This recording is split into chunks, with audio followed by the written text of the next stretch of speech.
Hello and welcome to Microsoft Flight Simulator 2024. This time I've got it running on Xbox Series X. Obviously with the sim launching on PlayStation in the last couple of days. I'm very excited for all the new players that are getting to come in and try it. I've done a couple of videos myself on PlayStation, been thoroughly enjoying it. But I thought it was time to go back, revisit it on Xbox. I had a look at about coming up a year ago when it not long had launched and had a lot of issues with it in with the one video I tried. So I thought we'll go back. It's a year down the line. Let's see what it runs like. So we're going to do a free flight, and we're going to fly the Airbus A330 from Birmingham into London Heathrow. And one of the things a year ago that just was completely broken was the using the electronic flight bag to do a flight plan. So it works now. It's a little bit quirky, but it works. So what I would recommend, I did have one little test flight to make sure this all worked earlier. My recommendation would be that you set your aircraft departure, arrival and flight conditions and time before you do the flight plan, because if you make any changes to any of them, so if you do your flight plan first then go in and make any changes to flight conditions, time, whatever, it knocks the flight plan. So obviously I press Y to go up to the options up at the top. Got the correct aircraft. What I'll do is set the flight conditions first. So I'm going to fly on the clear skies preset, which is what's selected, because there's a massive storm in the UK tonight, so I don't want to be flying in that wind. And I'll set it to a sensible time of the day, about 10:30, that'll do. So save that. And now we just want to select our airport, so I'm going to go from Birmingham. What we'll do is set something like I'll do, well, there's a plane there, medium, will that do? To be fair, it's a large aircraft really, isn't it? So what's that? That'll do. So we're going to set that as departure.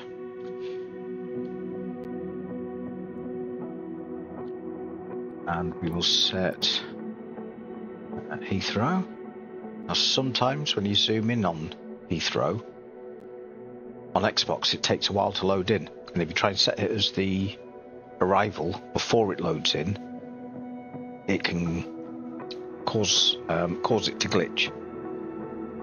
So we'll just give it a little moment to load in. There we go. So I'll select that and say set as arrival, and it's done. See, I didn't want the arrival to be set as, so this is the example of a glitch there. It should have picked the correct runway to land on, not a parking ramp. So we'll delete arrival and try it again. Set as arrival, there we go. But so again, perfect example, but it's knocked my Birmingham. Now it's got me setting starting off on the runway, which I don't want. I want to start here. Set as departure, because I want to start cold and dark and go through the startup process. So everything's set as I want in the for that. So now we're going to do the actual flight plan. So we press LB and the back button. Okay, and we're going to go in, and it's going to populate a lot of these fields for us. So by default what you might find is that you might be on this page the first time you load in.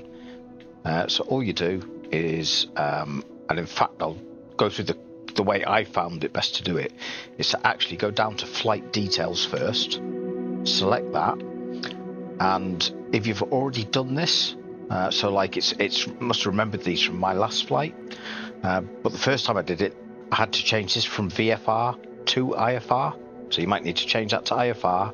These three fields, the registration, flight number and ATC call sign, were all empty, and there's one of them that you have to fill in in order for it to allow you to use it as an IFR, I think it's registration, but I'm not sure. So just to be safe, I just put in all three. You can put what you want. I just put in PUG 123. You know, but you can put anything you want in there. Once you've done that, you come down to route, and these days it's dead easy. So it'll have your departure airport already picked up at the top. And if you scroll down, it'll have your destination airport already picked, and all you've got to do is click on Find Route. Okay, and it will go off and it will find the correct route with the correct departure procedure, all of your waypoints, your arrival, your approach procedure, etc. Now by default, the other thing is I toggle the auto flight level, because sometimes it has crazy flight levels selected here, so just make sure you've got the auto selected on that. So we can see we're going to be flying at flight level 070. Seems a little low, but we'll go with it for now. So that's 7,000 feet. Once you're happy with that, you just click on send and click on send to ATC and avionics. That's it done. We can close the flight bag again with LB and the back button, and we can just press start to begin our flight.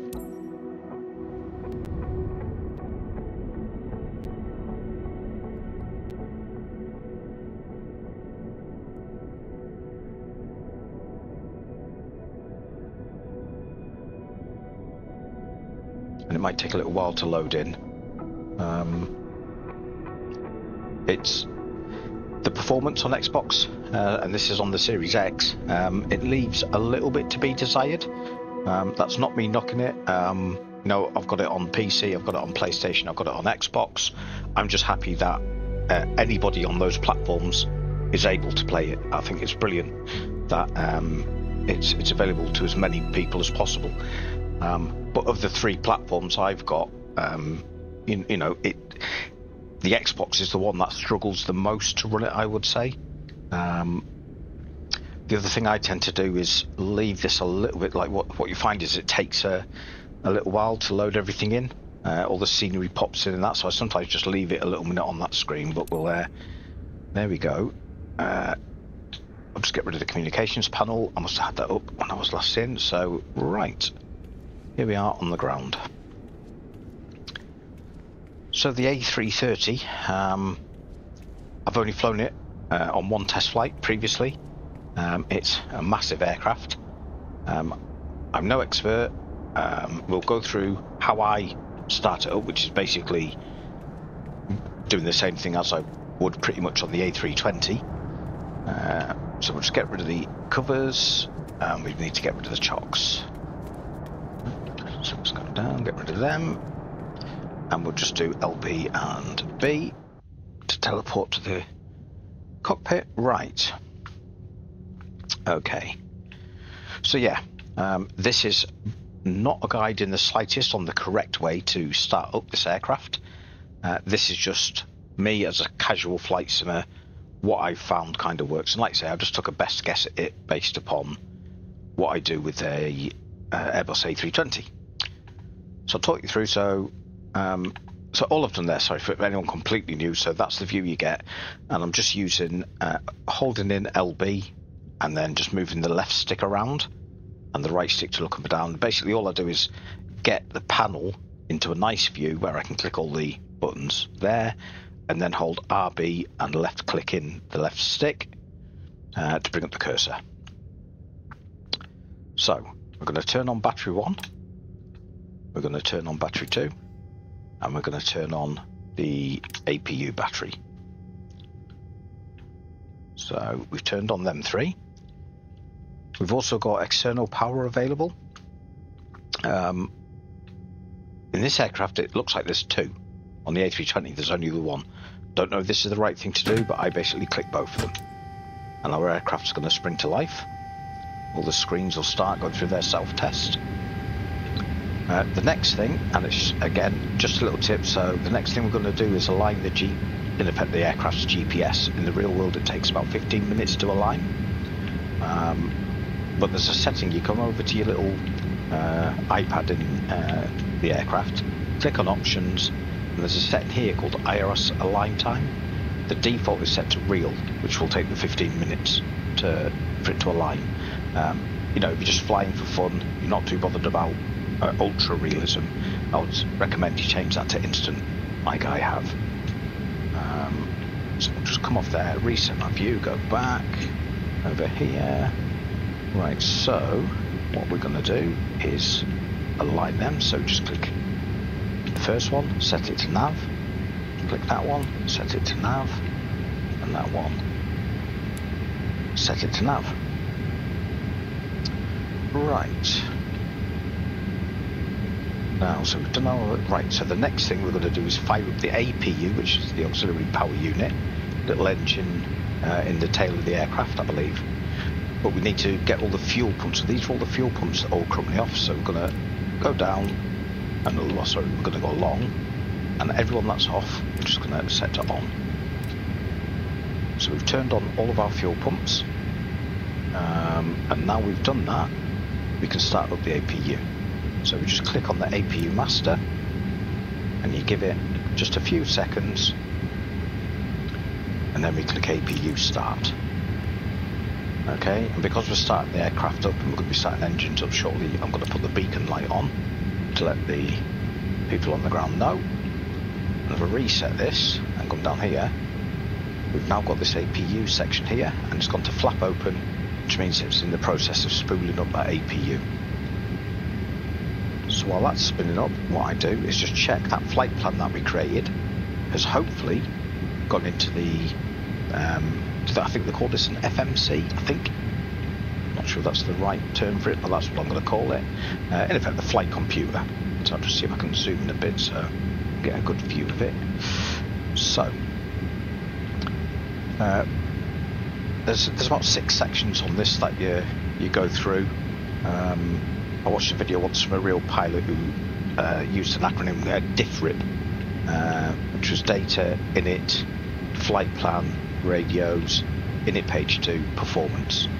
That's kind of the order you do them in. Data, in the case of the simulator, there's not much to do, but what I tend to do is on the very bottom line, that's where you type things in, but if there's any messages it will tell you, and you would need to clear them off. So you go down to the CLR button, and we're going to clear. We're just going to keep pressing it until that bottom line is empty. There we go. Now we're going to go to init, and the only thing we need to put in here, it's already populated it with our departure and arrival airports, but we just need to put that flight number in from the flight plan, which was for me PUG123. So you put in what you have set for yours. So PUG123, we type it in at the bottom, in the scratch in the bottom there, and then you click that button there, and it'll enter in there. So that's init done, or init page 1 done. We go to flight plan, and this is what wasn't working a year ago. This is great. So it's automatically populated everything for us. All we need to do is step through, and it goes from the top down. So that's, you know, Birmingham runway 33, and then the next waypoint, the next waypoint, the next. But what we're looking for is we're going to step through the flight plan and make sure there's no flight plan discontinuities by the time we hit Heathrow. So you just hit this up arrow, right, and it will just scroll it up, and we're just making sure there's no line that says flight discontinuity. Right, and there we are. So that's runway 27 at Heathrow. So that's fine. There's been none. So just quickly go all the way back up to the top. There we go. Flight plan sorted. So radio page. Yep, we've got our ILS frequencies and whatnot in. That's good. So now we do init, but we go along to page 2, and this is where you put in your zero fuel weight and your block fuel, but dead easy, it fills it in for us. All we've got to do is hit the buttons to the right hand side of them. So zero fuel weight in and block fuel in. That's the init second page done. Final page is performance, and this is where you put in your V1, your V rotate and your V2, your flap settings, etc. But there's luckily a handy tool, again, if you go back to the iPad, and if you click on the takeoff section,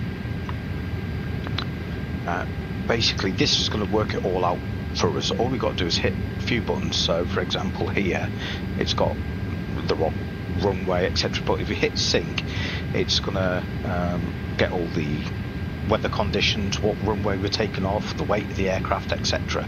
So if we hit sync, that's gonna got all the informations.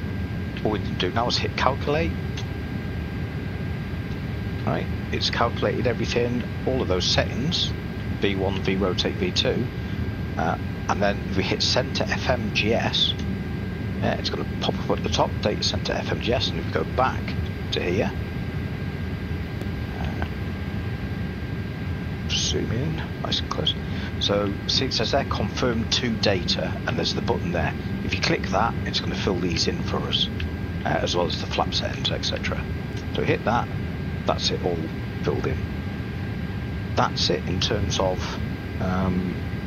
the flight plan setup.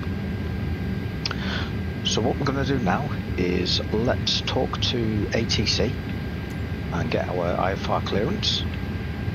So we're going to tune Birmingham clearance, request IFR clearance. Birmingham clearance delivery, PUG 123 330 IFR to Heathrow, ready to copy.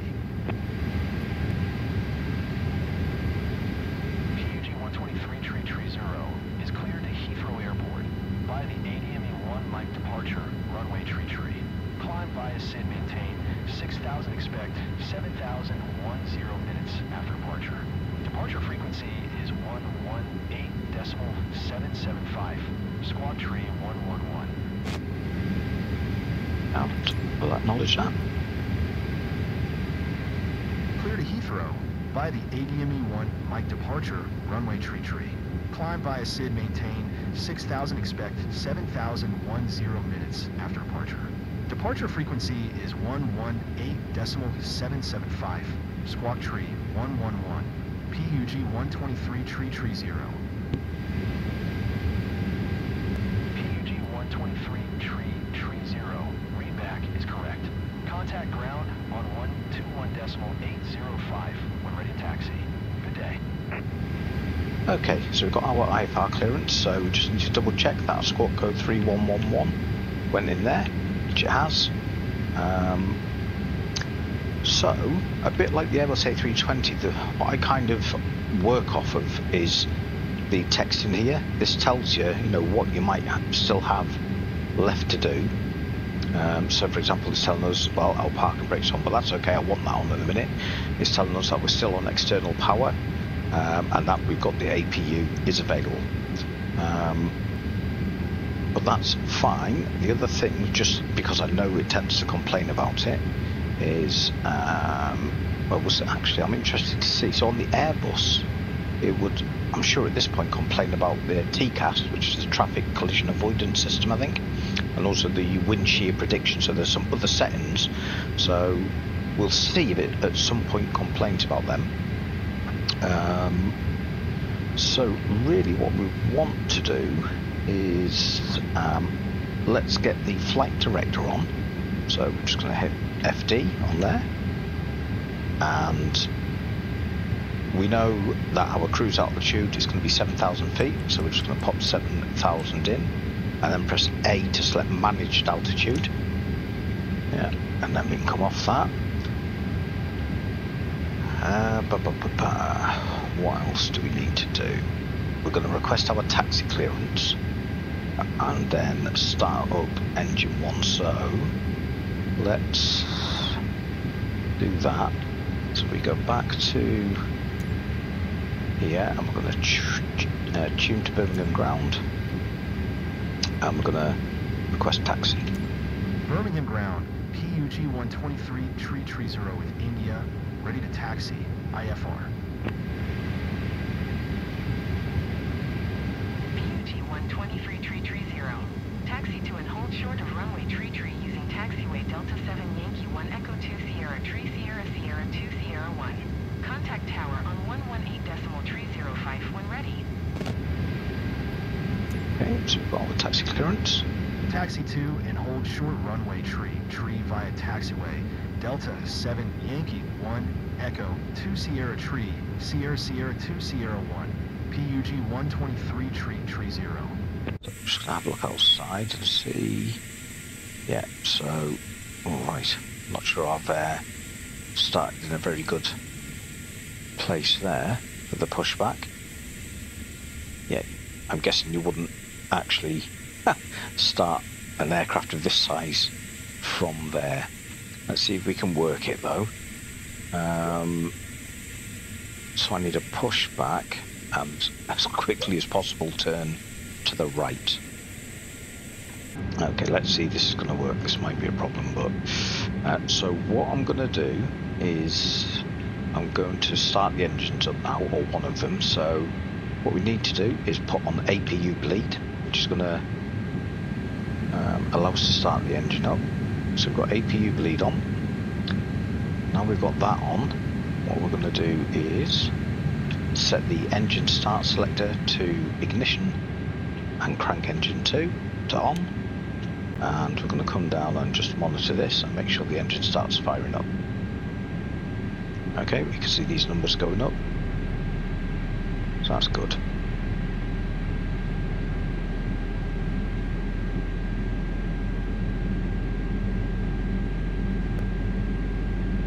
Okay, so while that's going up, what we'll do is request pushback.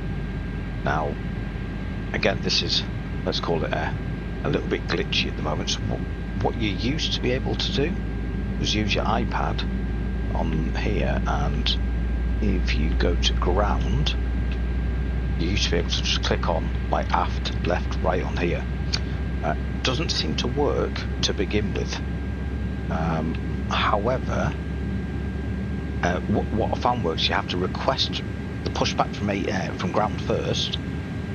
Once it starts pushing you back, you then can use those controls. So I'll show that. So we go ground services, and we're going to request pushback. Birmingham ground, PUG 123 tree 0, requesting pushback. PUG 123 tree 0. Pushback request accepted. What I tend to do is, this aircraft's that big it's hard to see, but you don't want to release the parking brake too soon because the aircraft will start rolling forward. So I like to wait until I see the tug get attached, then release the parking brake. Yeah. Release parking brake. Let's go back here. Go. Right.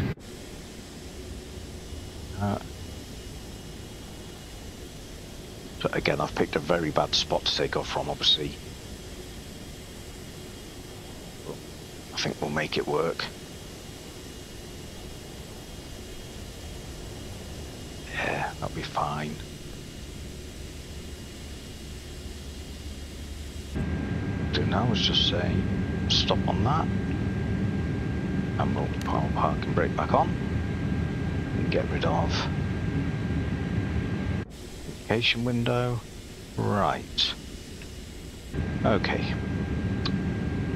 So I'm just going to have a look on here. So it isn't complaining about the TCAS, but it is complaining about the predictive wind shear. Okay.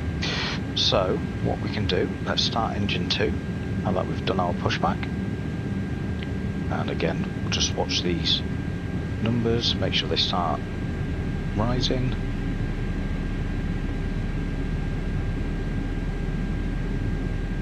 Yeah. You can see the numbers are starting to go up. So I'm going to set TCAS anyway, just because I know on the A330 it used to complain. So TCAS mode, I'm going to set that to on. We're going to set TCAS altitude is already on, and mode selector TA/RA.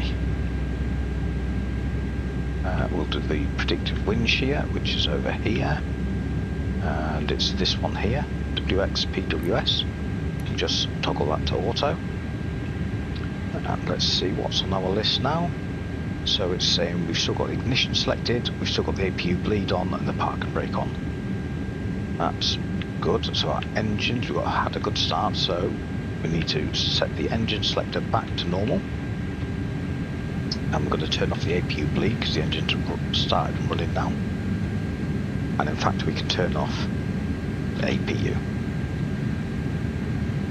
What we will now do as well is let's get all the lights on. So we'll put the nav on, the wing lights on, beacon we already put on, and we'll put the strobes on, and we'll set the taxi lights on. Okay. Right, and we'll start our taxi out. So release the park and brake.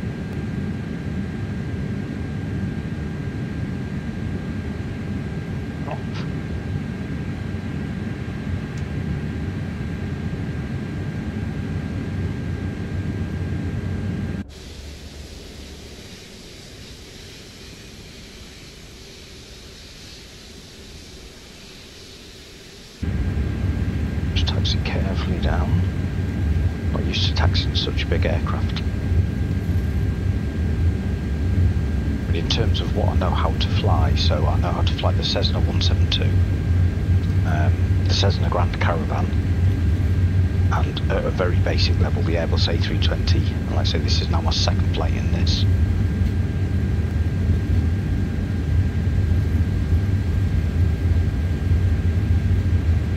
Keep it on the centre line. It's such a massive aircraft, it's quite a challenge.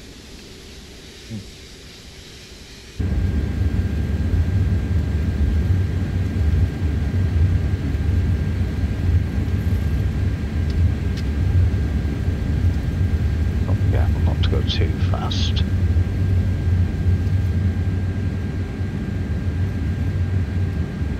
The other thing, I totally get why you have two people flying these things. It can be so overwhelming during the takeoff procedure, trying to talk to ATC, you know, whilst pushing all the buttons, remembering everything you've got to do to fly safely. I totally get why they have two people. So it's also why I'm sure they use checklists as well.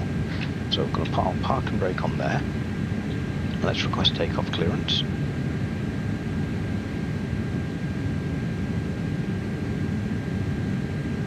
And clearance.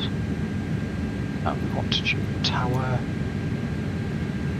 And request takeoff clearance. Birmingham Tower, PUG-1 23-tree-0, ready for departure. Runway tree, IFR to Heathrow. PUG-1 23-tree-0, QNH 101 tree. Cleared for takeoff runway tree. Cleared for takeoff runway tree. PUG-1 23-tree-0. Okay, so we've got our takeoff clearance, so we'll release park and brake. We'll start rolling. Now I'm going to put flaps down to flaps 1, because that's what we were taking off with, flaps 1. And I'm just double checking various things. We've got our flight director on. We've set our 7,000 foot altitude and in managed mode. What we'll do is just get lined up on the runway. And then we'll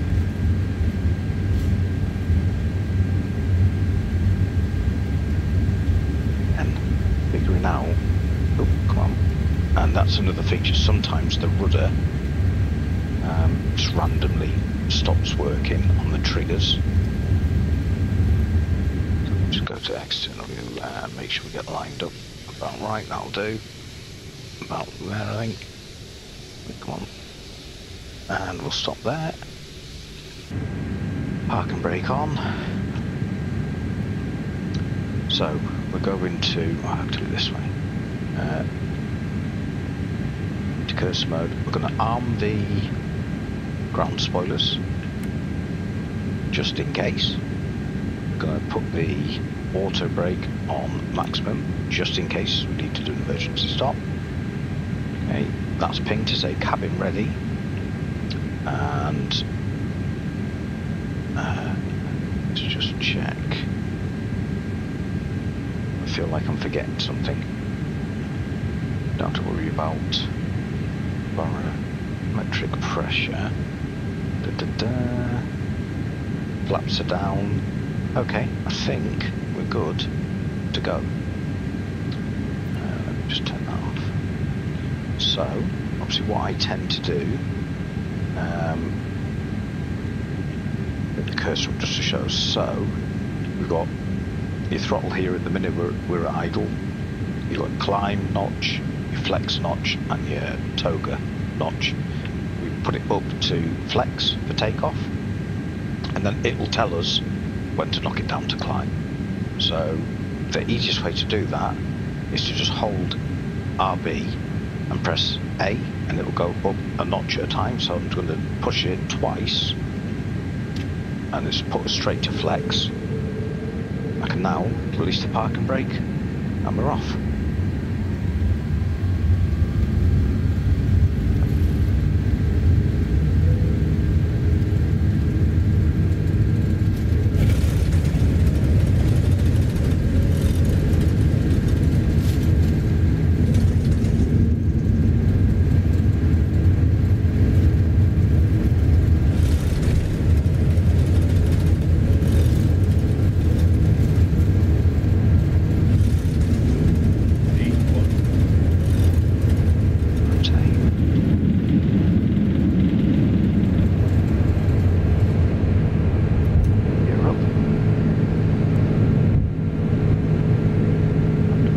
Autopilot on nice and early. I normally wouldn't put it on this early, but I know ATC is going to talk to me any second.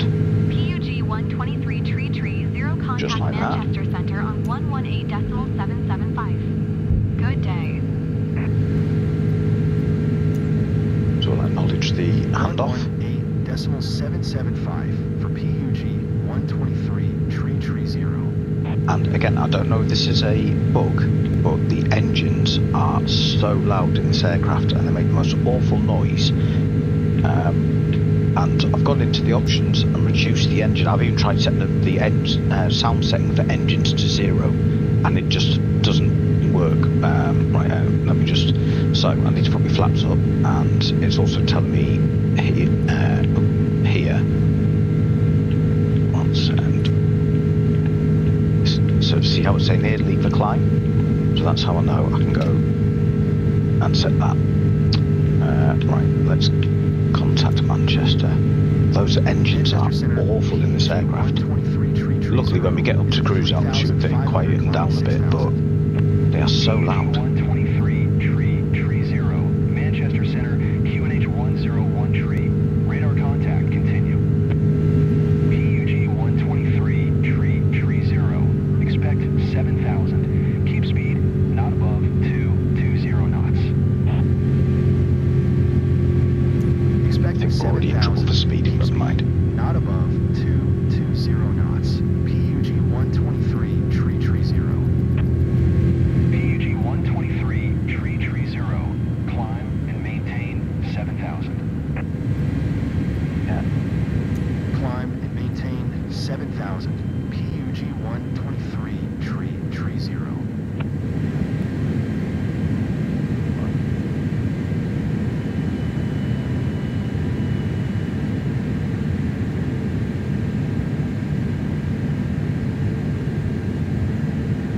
Hopefully ATC is going to leave us alone for a little bit anyway, and we can have a little look. There we are.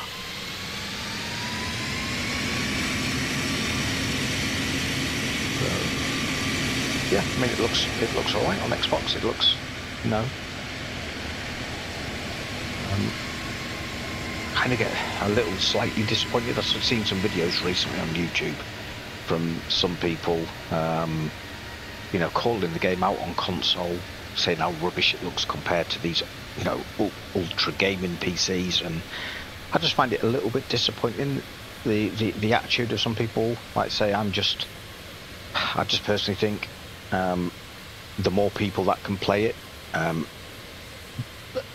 it's a win-win for everybody. You know, if you've got the money and you want to go and build an ultimate gaming PC and knock yourself out and run it in ultra settings, and I'm happy for you.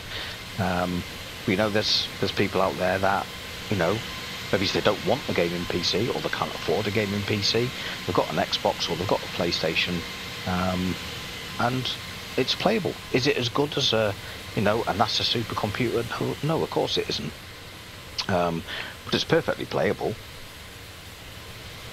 Yeah, anyway, that's my little whinge over about that. So that's what I'm looking at there. So this is just the external camera. But I've also configured a binding for the drone camera, which lets you do more cinematic, and you can zoom in closer, and let's have the controls can be a little bit twitchy. So there we are. There's me in the cockpit flying there.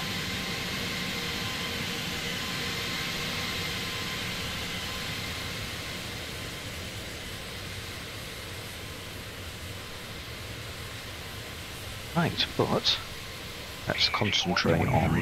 Tree 0. Clear Hotel Oscar November 2 hotel arrival.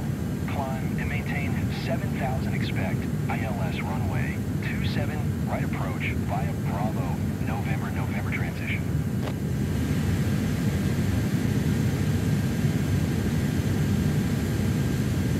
So this is another glitch again in the game, so I'm moving the cursor over that. Oh, there we are, selecting it now. It doesn't always work.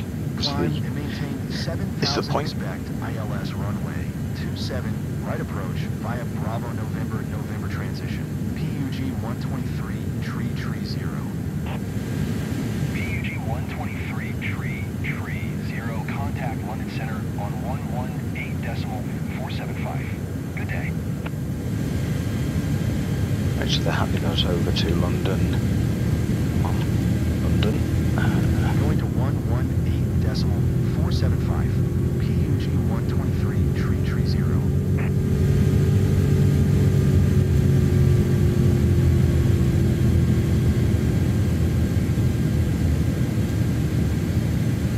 London Center, PUG 123 tree 0. Is at 6,700 kilometers. 7,101 tree. Radar contact. Another little glitch there where your pilot's talking and ATC are talking both over each other. Again, not the end of the world, that one. But okay, right. So we're continuing. And what we can do is set, for now, we can set this to standard.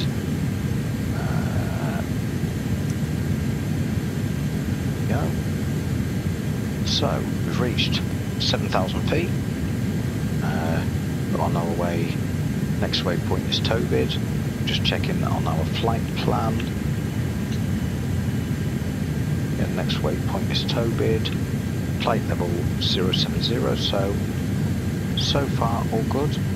And we're only 2.3 now, 2.2 now miles to Tobid. So far all looking good. Autopilot's on, auto throttle's on. No alarms bing bonging at me. All looks good. So again, what I sometimes like to do is just select the dashboard on this, because you can see a visual representation of how far through the flight you are. Just as we're just doing a little gentle bank to the left there. So let's just have another little look outside. Take it in.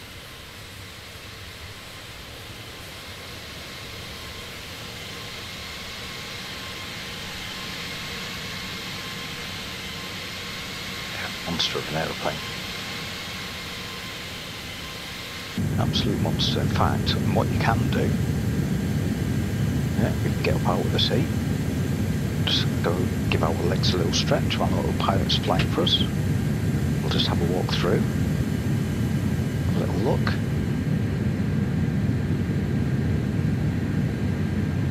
It's amazing that they've, chosen to model this amount of detail.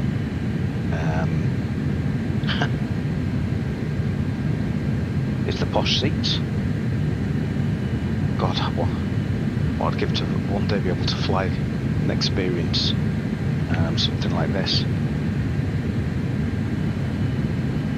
Never happened in my lifetime, I don't think. No, you can get through, but it can be a little bit glitchy getting through.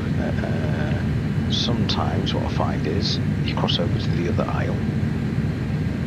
There we go. Coffee machines, and we can cut through this way.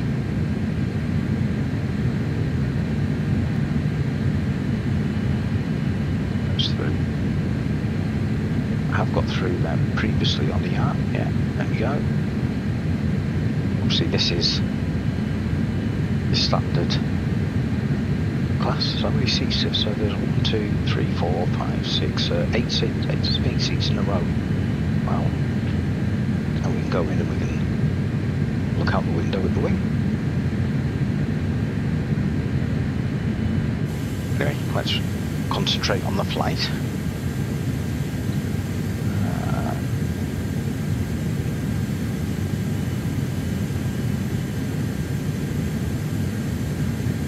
Check where we're up to now. So our next waypoint is WOD, 40 miles from there.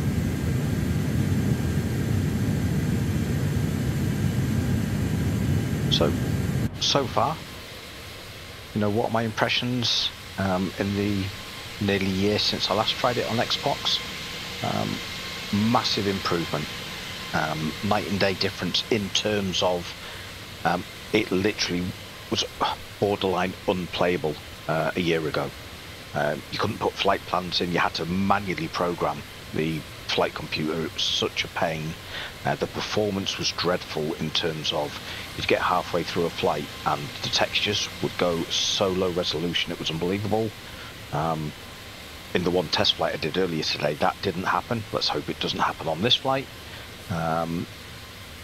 ATC is working a lot better than it used to do. Not perfect by any stretch of the imagination, but a lot better.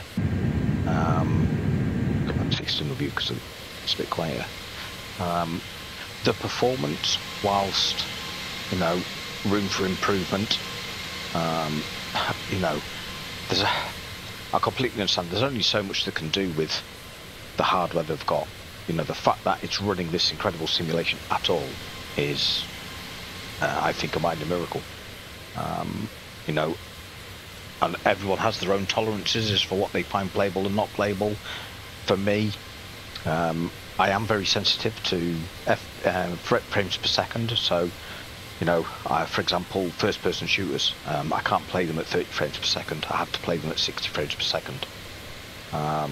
Obviously, this game is running nowhere near 60 frames per second, but it's not a first-person shooter. It's a you know, a slower pace simulator. So, you know, for me, I think it's no problem, you know, that it runs at 30 frames per second. I don't mind the odd stutter here or there. As long as it doesn't get too bad, I can live with it.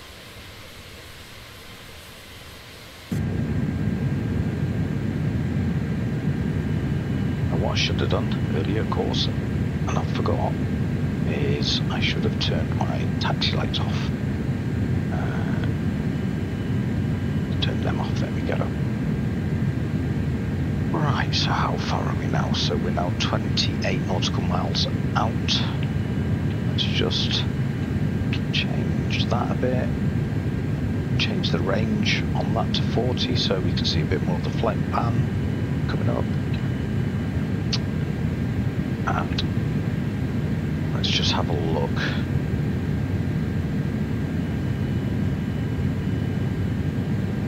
So what I'm looking for is speed limits that might be upcoming, and let's put in flight levels 6,900 feet rather than 7,000.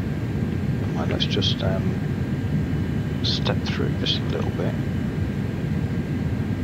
6, then down to 2,500. 330. Keep speed not above 220 knots.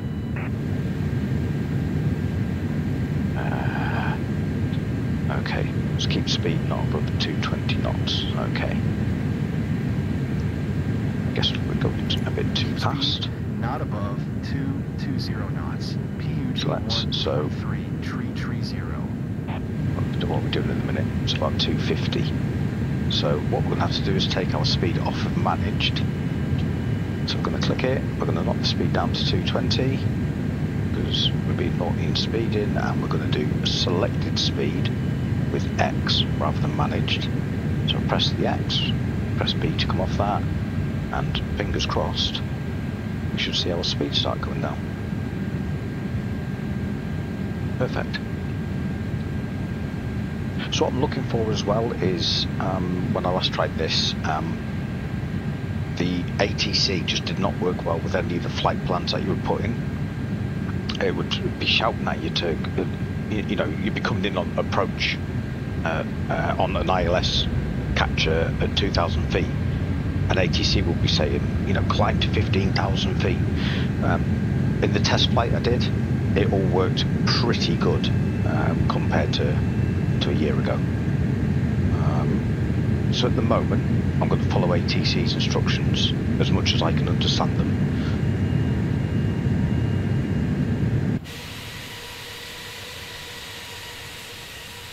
Some people flying around. I suspect that over there is probably Heathrow Airport. There's just like a congregation of nameplates over there. That's going to be my suspicion, is that is Heathrow over that way. It ties in with what I'm seeing on the flight plan, that would be Heathrow over there somewhere.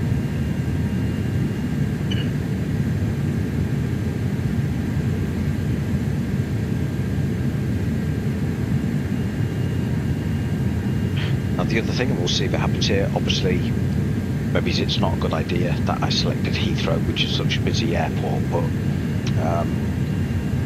I came into land on my test flight, and right at the last minute the tower were like, I'll go around, because there was like a British Airways flight had rolled out onto the runway, and I was just like, nope, I'm too close, I'm landing now.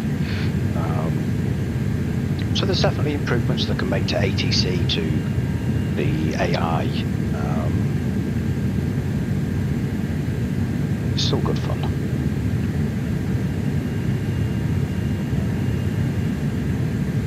And the other thing, and it shows I'm always learning, and I only learned this today, the number of times I've done flights in the Airbus A330, obviously I've done one in this now today, I would land, and so what I'm doing, I'm coming in on approach, and at the last minute I disable the autopilot, and what I do is either push the autopilot button there, or I've got it bound to a key binding, I think RB, I hold RB and tap up on the D-pad, like toggles the autopilot on and off. And every time I would turn the autopilot off, land, the warning sirens would just be blaring away, and I was like, well, you know, it just would not stop. And I've only today learned that you have to disengage the autopilot using this red button on the joystick. That's the captain's autopilot disconnect.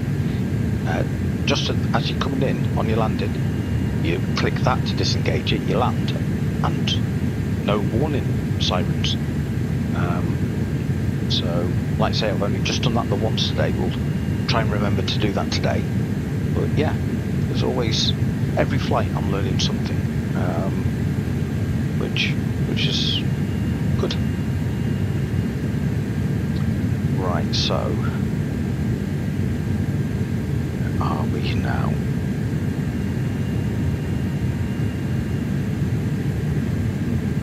We are 5.3 miles from Wood, so I suspect ATC is going to start giving us directions to descend. Now, what I tend to do, and I'm not sure if this is the right way you would do it in real life, but once I get handed over to Heathrow Tower and they clear me in on the approach, I just presume I'm cleared to descend on the approach. So that's the point where I'd just basically say, right, come down to 2,000 to capture the ILS. Until then, you know, I will fly the altitudes that ATC give me. So I'm suspecting at some point shortly I'm going to get a call from ATC to start reducing altitude.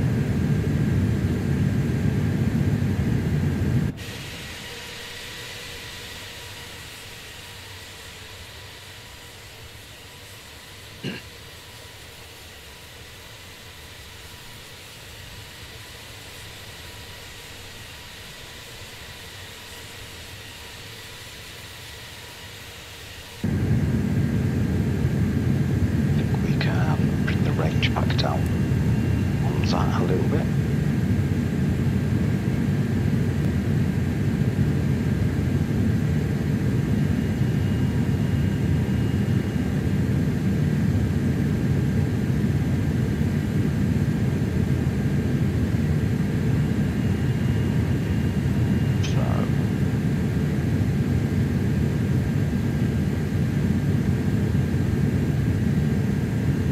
Miles to the next waypoint.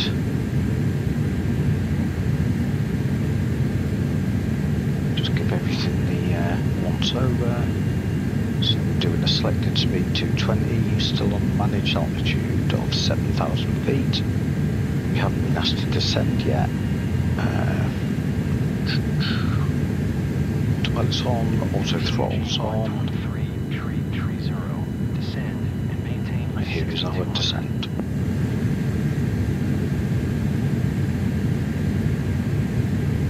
So the one was down 6,200. Oh, come on. Descend and maintain 6,200. PUG 123, tree 0. So, let's do 6,000. I'm going to click that over to the hundreds and 200 and set it to managed. And we should start descending.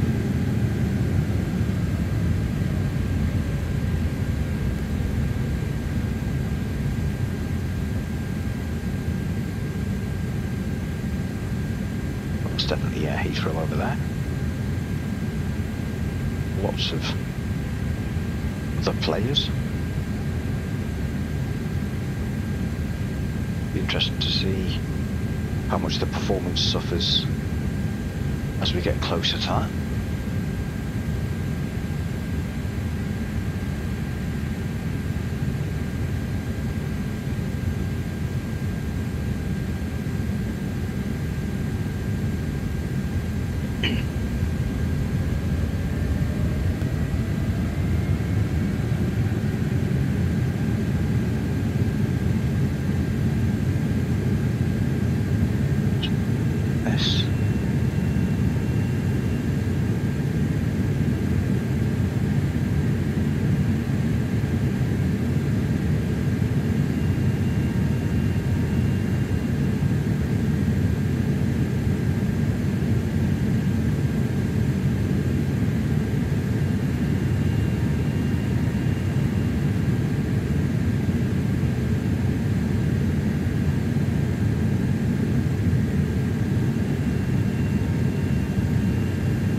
feet and we're on speed down to 180 knots. Keep speed not above 180 knots. PUG 123 330. Let's do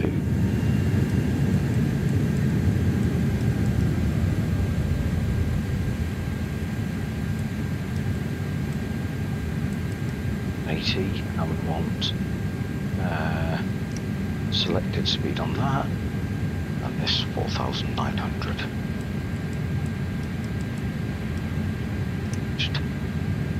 There we go. Contact Heathrow Tower on 118.705 when inbound on the approach.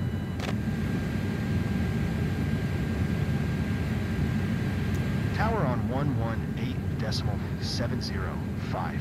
PUG 123 330.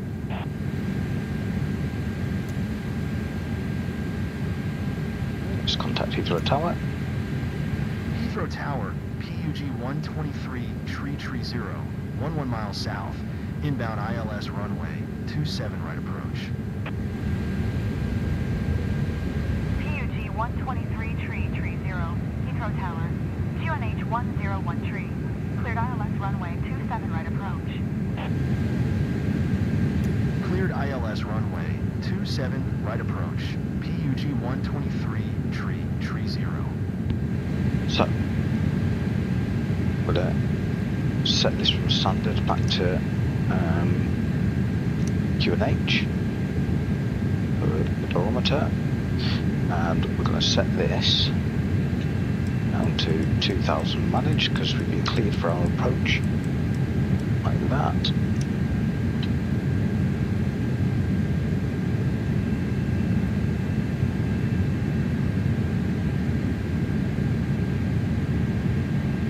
But you know what, I've been doing all that, so there you go, that's me, because I've been setting managed, and hang on, why am I still, yeah, so managed means it flies what's in the flight plan, and the flight plan doesn't have us descending yet. So I thought I'd selected 5,000, what was it, like 5,200, 4,900, but I've just been cruising along at 6,000 the whole time, so there we are. Must do better next flight. So what I'm interested in is when is it going to start descending us then? I think it's about then, where that purple dot is.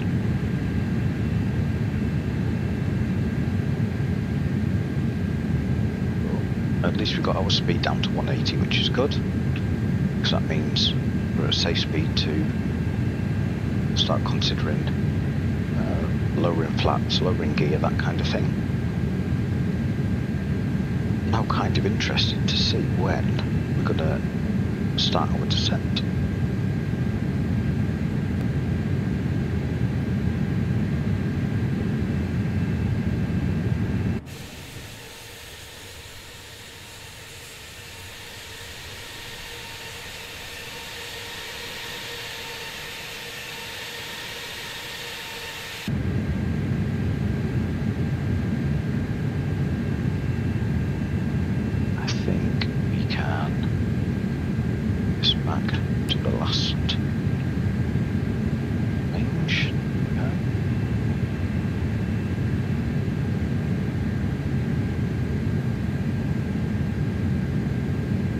Getting nervous about how close I'm getting, and I'm still at 6,000 feet here.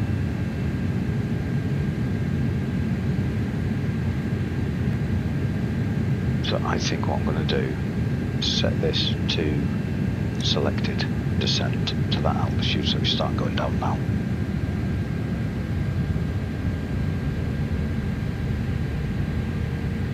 Okay, so got this left-hand turn and then another left-hand turn onto the ILS approach. So what we need to start thinking about is things like turning on the landing system and arming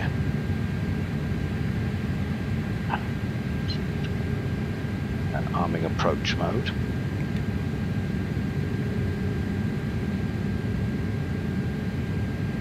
So arm the localizer and the glide slope. Obviously at the minute we're way above the glide slope. I'm hoping I haven't messed this up by being too high.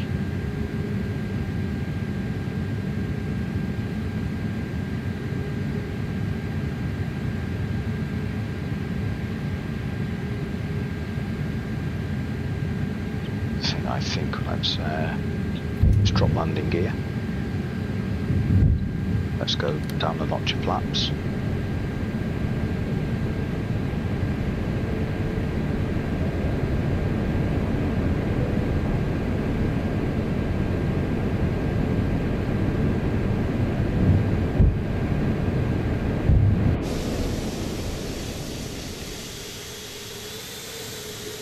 Down.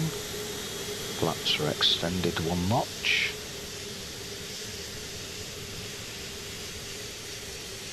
There's London.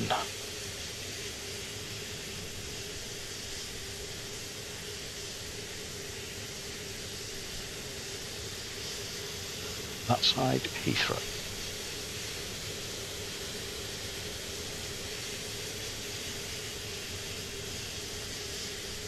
Right, let's go back. So, okay, yeah.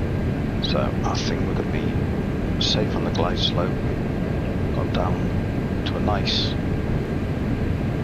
altitude. Yeah, we've captured the glide slope and we've captured the localizer. So what I want to do is get this speed back to managed. I've got auto throttle on, so as we're coming in on approach now, let's arm the ground spoilers. Let's put the auto brake on medium. Our speed starting to come down.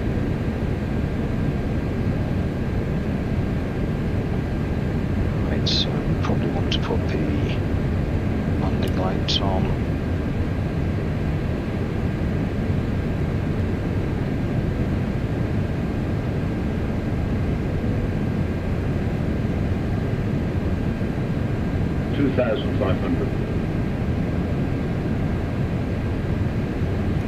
Launch flaps down.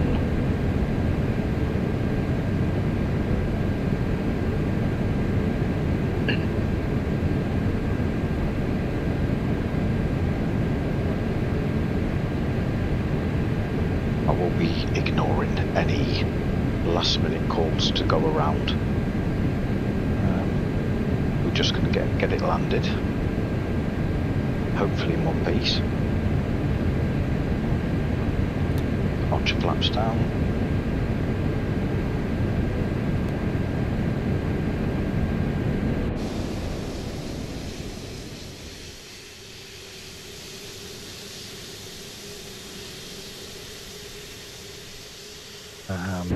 Don't think I've had my clearance to land.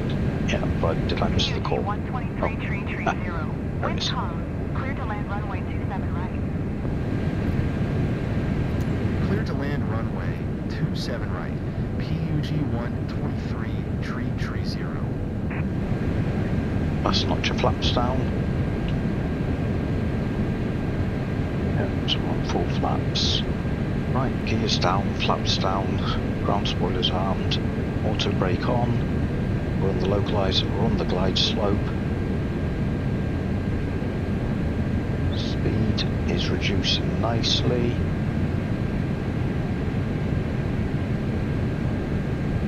Got our landing clearance. Landing lights are on. 1000.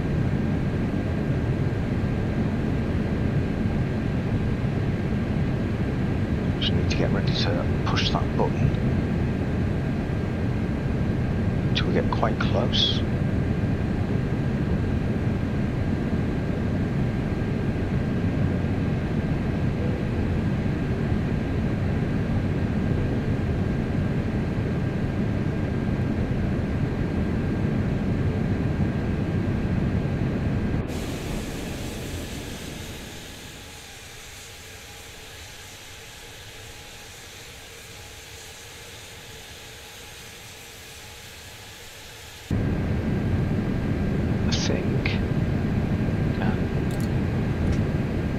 Disconnect the autopilot. 400.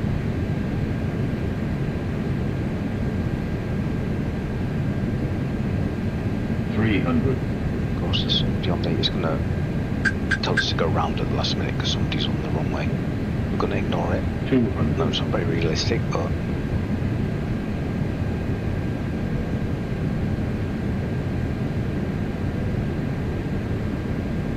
100.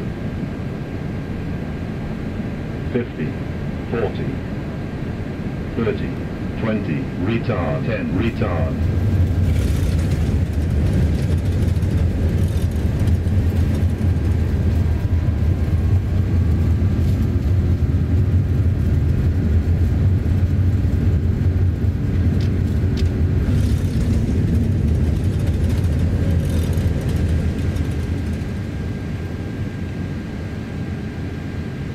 down. Not the prettiest of landings, but I'll take that.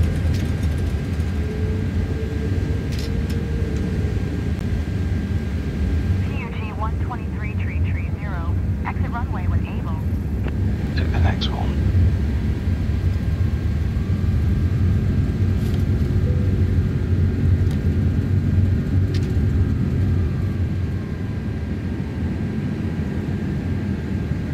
So my engine's right back up there.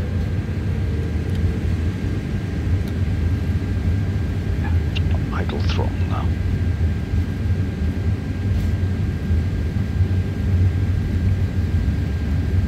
Yeah. PUG 123.330. Turn next taxiway.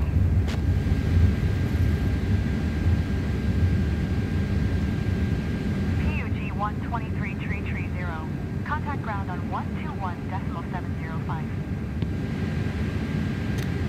There we go. Successfully down. Let's get my tail out from the runway. But yeah, obviously normally you would request parking at the gates and taxi there, but PUG 123.330. won't bore you with that. So yeah, there we go. Just revisiting it on Xbox Series X after nearly a year, and it is certainly a massive improvement since the last time I tried it.